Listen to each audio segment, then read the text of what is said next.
Kisah Timun Mas dan Raksasa.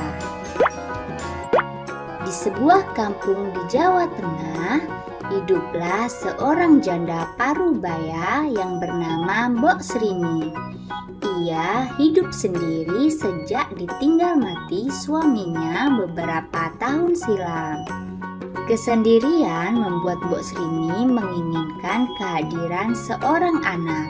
Tiap hari ia berdoa agar Tuhan Yang Maha Kuasa memberikan seorang anak. Pada suatu malam, Mbok Srini bermimpi. Dalam mimpinya, Mbok Srini bertemu sesosok raksasa yang menyuruhnya pergi ke hutan untuk mengambil bungkusan kain berwarna putih di bawah pohon besar.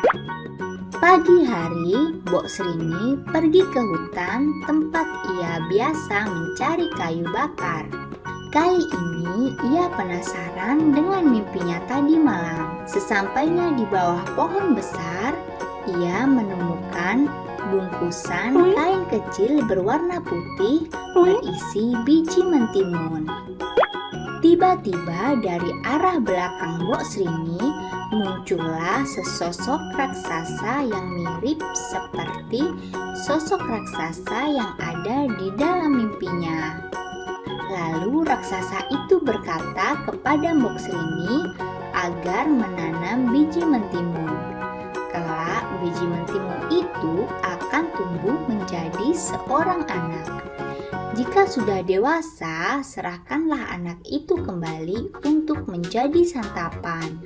Meski masih merasakan takut yang luar biasa, setelah bertemu raksasa, Mbok Srini membawa pulang biji mentimun itu, lalu ia tanam di pekarangan rumahnya. Tiap hari biji timun itu disiram dan dirawat hingga tumbuh menjadi tanaman mentimun yang berbuah. Anehnya, buahnya hanya satu, berwarna kuning keemasan dan terus membesar hingga mencapai seukuran bayi manusia. Lalu Mbok Srini memetik buah mentimun yang sudah matang itu untuk dibawa ke dalam rumah. Setelah dibuka, ternyata di dalam buah mentimun terdapat bayi perempuan. Mbok Srini lantas memberi nama bayi tersebut dengan nama Timun Mas. Timun Mas tumbuh menjadi gadis yang cantik, cerdas, dan baik hati. Saking sayangnya kepada Timun Mas, Mbok Srini lupa bahwa ia harus menyerahkan Timun Mas kepada raksasa yang jahat untuk dijadikan santapan. Akhirnya tibalah waktu raksasa jahat mendatangi Mbok Srini. Raksasa jahat meminta agar Timun Mas segera diserahkan kepadanya. Agar tidak menjadi santapan raksasa, Mbok Srini meminta perpanjangan waktu 3 hari lagi dengan alasan Timun Mas sedang sakit, sehingga dagingnya tidak enak untuk dimakan. Raksasa menuruti permintaan Mbok Srini dan menunggu hingga 3 hari.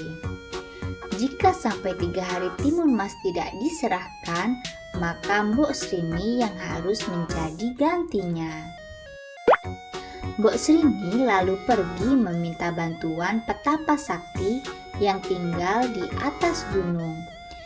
Petapa sakti bersedia membantu Mbok Srini dengan menyerahkan 3 bungkusan.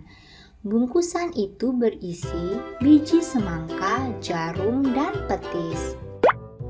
3 hari berlalu, raksasa jahat kembali lagi menemui Mbok Srini untuk meminta Timun Mas agar diserahkan kepadanya.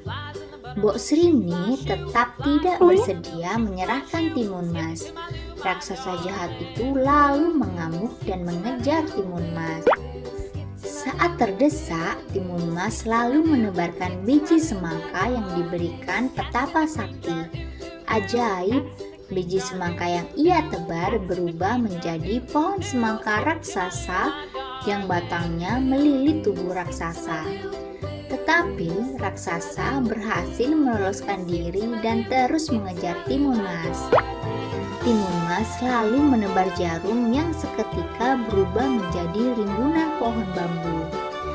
Kaki raksasa jahat terluka akibat tertusuk pohon bambu yang runcing. Meski terluka tusukan pohon bambu, raksasa terus mengejar Timun Mas. Lalu Timun Mas membuka bungkusan terakhir pemberian petapa sakti. Bungkusan itu berisi petis. Setelah dituang ke tanah, petis berubah menjadi lautan lumpur panas yang merendam tubuh raksasa hingga menemui ajalnya. Timun Mas akhirnya selamat dari terkaman raksasa jahat.